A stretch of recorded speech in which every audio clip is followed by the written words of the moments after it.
absolutely no reason to be doing all that. Zero reason.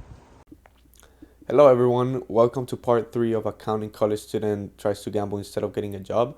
Today we're gonna go over my results from February 2nd to February 8th. And to start off the video, I wanna show the most crucial hands from last week's sessions. I decided to call the ace-9 here, which I think is a little light. And king-queen, pocket eights, he gets the king in the river. Assuming this ranges that I gave, think it's pretty likely with 4 blinds. And this player calling this, um, it is a call. If you assume the ranges are a little tighter, it's not a good call. I think it was a good spot. Doesn't hurt my stack as much. I get to take 2 players out and get a huge chip lead. Ace and suited for sure. Ace-9 suited is a little tricky, but I am assuming maybe a little wider ranges than they will have. This hand was from the triple threat heads up. I managed to make a comeback after the pocket eights hand, and he raises. I call again. I don't like this small raise now that I look at it. I think I should either raise bigger or just call in position.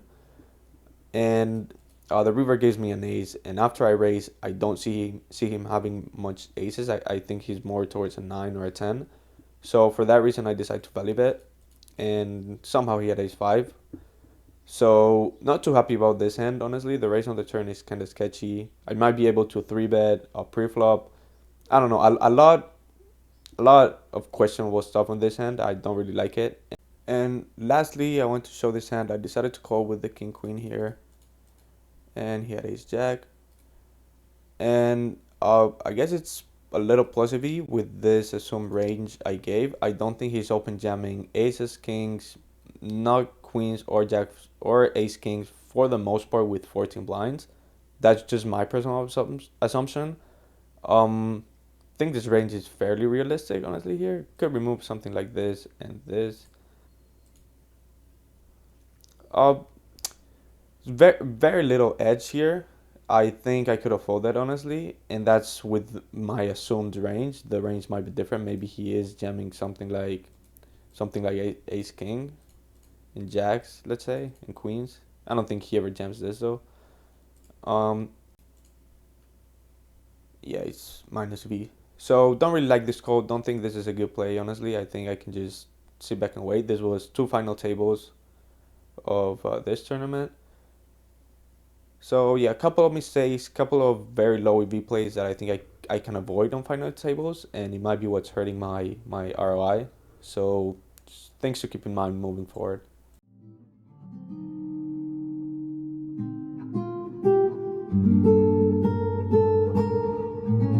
$215 entry, the one I punted yesterday, and got a big stack in this hand. He tried a 4-bet bluff. I just called, and then he jammed the turn. And yeah, start 50 minutes of registration, and a min cash would put me halfway to breaking even. So yeah, and first place is 50K. Huge fucking hand in the money. Doesn't kick me out. All right, well, still made some chips, but that's kind of annoying. All right, so he has pocket aces, but I'm never folding pocket kings here. Made a few pay jumps to 580, almost breaking even, but I just gotta go broker here against aces. Maybe he has ace king. Queens, oh my god. Holy fuck, holy fuck! I didn't record when I lost. I lost like 97th place, cash for 850, which puts me back to even. And since I didn't, I'll just tell you guys how I lost. So just I lost a big hand, ace king versus ace-9. He hit the 9 in the turn. Then open some hands, had to fold one with 3-bet. And finally I was down to 14 blinds, and I jammed ace-4 offsuit in the cutoff. Not sure if that's right. I'm actually gonna check that later. But yeah, pretty happy to break back even after only 1 day of playing, after posting the video yesterday. So yeah, feeling good starting the week after that. All right, huge final table. Uh, these are the payouts. $1,000 for first. Basically breaking even on the day. Had a few good runs, but I've had a horrible streak in this final table, just getting seventh, eighth place, sixth. So hopefully I do good on this one. um, pocket five versus ace king, blind versus blind, very standard. I just can't really seem to win a flip on any final table for the past 2 weeks, and it's extremely fucking annoying. So, I'm not too happy with how the session went yesterday. I think it should have been like a plus 1,000 day if some unfortunate things didn't happen. If I played better too in other spots. Um, there was one final two tables of the 33 where I kind of messed up. It will be on the next hand review, and also pretty unlucky on the other two final tables I was in. So yeah, not much you can do. Nice to still be breaking even, and yeah. Two biggest hands of the session today. Think it's a pretty easy call. I cover. The guy behind is really weak, and he's also kind of crazy. So I thought he might call with something like ace jack or something worse. I don't think he's trapping either, but we lose the flip. This was like 24 left on this tournament. And then this hand, I decided to 4-bet jam. He was 3-betting me a lot. This might be a mistake. This was, I think, 33 left, 26 got paid. This might be a little bit of a blunder, but I went with my read that he was a little light. And I was wrong. He had kings, and I lost. These were the most crucial hands for the final table during class. This was two final tables right here, and I decided to 3-bet small because I have this player marked as a purple, which means he's a big winner. And because of that, I understand the fact that he knows that he shouldn't be flatting a lot here. So I go with the small sizing, and he folded. Next, against the same player, we lose a flip on the final table. Pretty annoying. After that, I get lucky against him. He has pocket sevens. I hit my ace. I go in ace four suited under the gun. I think it might be a little light, but I think it qualifies because I had about half as many chips as anyone else. Very next hand, chip leader goes all in on me. Pretty easy call with 12 blinds, king jack suited. Not sure about what to do with king jack off here. Might be a fold. I don't know, but suited is pretty easy. Queens, I kick out a short stack. Very nice. There was one hand I wanted to talk about. I'm gonna try to edit it into the screen. I don't know how I'm gonna do that. It's my first time doing it. So I have pocket tens, blind versus blind. I'm second at chips. It was 5 left. He raises to 3x. I got 30 blinds more or less. He covers me.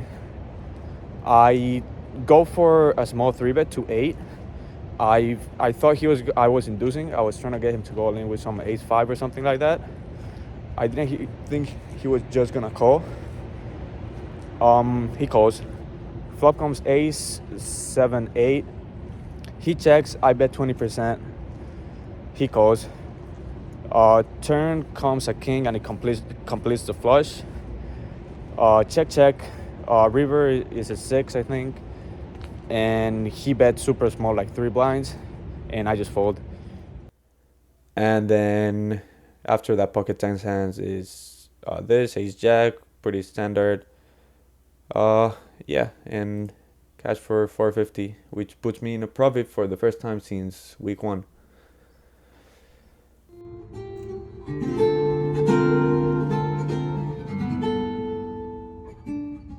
Pulled up from Sunday, and I'm gonna compare it to my results because sometimes there's some bets I can't get or the odds are different, things like that. So you can see I got most of them, but the main difference here is that I'm limited on DraftKings, and Beasley and Vucevic, I don't know if I'm saying that right, were bigger bets, and I couldn't get it for the full amount. So what I did was 2-leg it on underdog, and thankfully they both hit, and I managed to get the full profit for that. I also missed Cowie. Thankfully it missed, And for college, you can't bet college in New York, so that also missed. So very lucky to miss two big bets that missed, and so my profit here is actually better than what you would expect if you tailed every bet. So yeah, so here's the betting card, and here are my results. I was very unlucky to miss both Scion and Dyson. I was hit with my DraftKings limit, so I couldn't get it for the full amount. And then pretty unlucky to get this 2-1 unit bets that both missed. And then lastly, there's this underdog bet that hasn't settled that chalked. So that's minus 100. So even though it says plus 130, I technically only wait 130, which is basically breaking even. And think what in this occasion, unlike yesterday, if you managed to tell everything, you would have won more. So yeah, pretty unlucky to not be able to get these two bets. So Tuesday was a very good day, as you can see, plus 300. And I think the only difference here between the betting card and my bets are Sam Merrill, Keon Johnson, and Amin Thompson. All three of those I got hit with the limits on DraftKings, and I think all of them missed. So pretty lucky. And I also got limited on ESPN yesterday, so I had to get Caesars and Fanatics. So we'll see how that works out. So Wednesday was quite a large betting day. There was a lot on the betting card. I did miss Devin Booker, I think Tyler Hero. I missed a lot of one unit bets from late at night. I went to sleep early, so I couldn't get them. But yeah, aside from that, looks pretty similar. Um, uh, yeah. So Thursday was the first losing day of the week, and I was unlucky enough to miss Brandon and also the college basketball bet, which I can't get now because I have Flip. And yeah, down 280. I also bet more on Austin Reeves on the other line because they said it was better. But yeah, pretty unfortunate day. Still up on the week though. So for the betting card on Sunday, was a little large. As you can see, a lot of duplicate bets on my side, mostly because I was limited, so I had to bet it in two different apps to make up for it. And and then lastly for Saturday, it wasn't that large of a betting card. Ended up losing 200. He hasn't updated this, but most of this missed. And yeah, I couldn't cash out from Pritch, so had to take the loss on that, even though he said this. But yep. So for the final results this week, I am finally back in the positive, 200. I also put the Dojo results here, and Dojo up overall 1.3k, very good. This week was not that good because two huge red days, and then it was going great at the start, but yeah. 215 score. Won this satellite, which gave me this score, put me up to even, and then this two decent final tables. Not many mistakes, nothing much to complain. This was pretty big. This was two final tables, and I kind of punted it. This is pretty bad. This was a satellite. This is a weird new satellite where there's also bounties, so that's why it's 80. It should be 55. Um, Won another two satellites, but then didn't really cash on. Yeah, didn't really cash for anything here. Or cash a few bounties on this one, but that's about it for those. I think that's it there. Almost back to even here. $5 still getting destroyed. Bagging the profit, basically nothing. Basically breaking even on the 11s, but back in the green. What else? The deficit here has been cut down from like 600 at one point that it was. So happy about that. This has kind of stayed the same. I've kind of fumbled so many final two tables, or no, final two. I don't think I've made a final table on another 33. 55, no luck on the cashes. 215 saving me. Four final tables, no wins, no top threes, four satellites, but it was still a lot of profit this week. And yeah, I also didn't play as much. I only played 3 days. Uh, yeah. Thank you for watching.